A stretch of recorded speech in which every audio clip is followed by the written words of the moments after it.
And the other force is the forces of progress and humanity that want to push the Middle East into a world of peace and prosperity. We were on the cusp of expanding that peace, and destroying that move was one of the reasons why this action was taken. We have to resist it, and we have to win. Above all, we have to win. We have to release the hostages. You have nationals.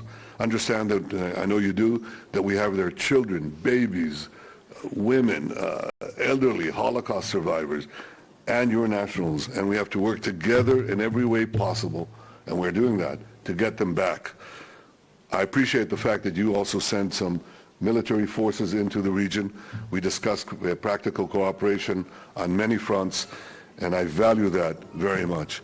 80 years ago, Prime Minister, the civilized world stood with you in your darkest hour.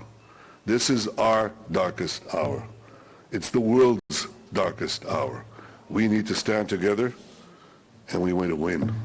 And this is why I value your support, and the fact that you're here. We must win together. That means that this is a long war, and we'll need your continuous support.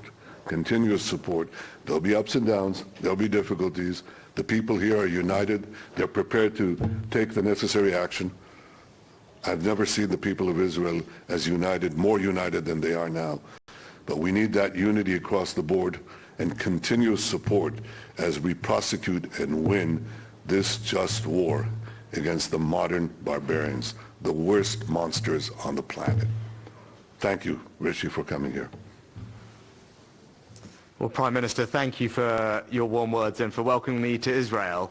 I'm just sorry to be here in such terrible circumstances. In the last 2 weeks, this country has gone through something that no country, no people should have to endure, least of all Israel, which has lived through some of the most awful scenes, the spectre of violence and terrorism every day of its existence. And I want to share the deep condolences of the British people and stress that we absolutely support Israel's right to defend itself in line with international law, to go after Hamas, to take back hostages, deter further incursions, and to strengthen your security for the long term.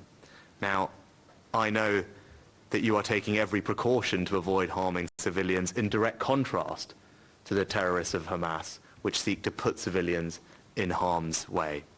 But I also want to thank you for the support that your government has given to the families of British nationals caught up in this horror, including your efforts to release the hostages, secure their release, and I know that we will continue to cooperate, particularly with regard to the British nationals that are involved.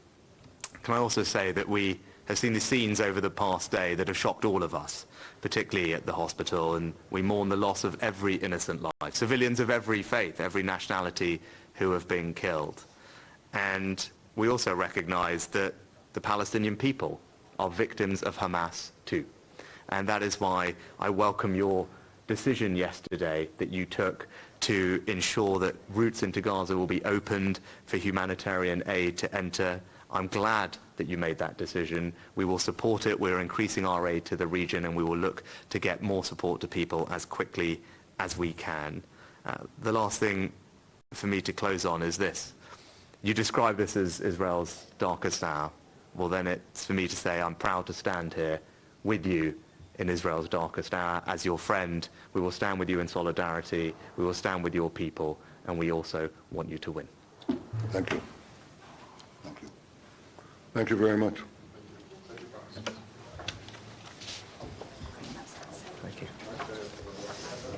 Day after Joe Biden was in Israel, and he said that US stands firmly shoulder to shoulder in solidarity with Israel, as Israel has the right to defend its people and its territory. Now Rishi Sunak echoing what Biden had said, extending his support. Both leaders, Netanyahu and Rishi Sunak, also underlining the support for the humanitarian efforts in the Gaza Strip by saying that innocent Gazans will be protected. But also, remember, the IDF in all his briefing has been saying that it is the Hamas that is using the innocent Gazans as cannon fodder and as human shields. See, the onus has been put on Hamas by the IDF, while the world leaders are standing shoulder. Remember, the world is now divided into two parts, viewers.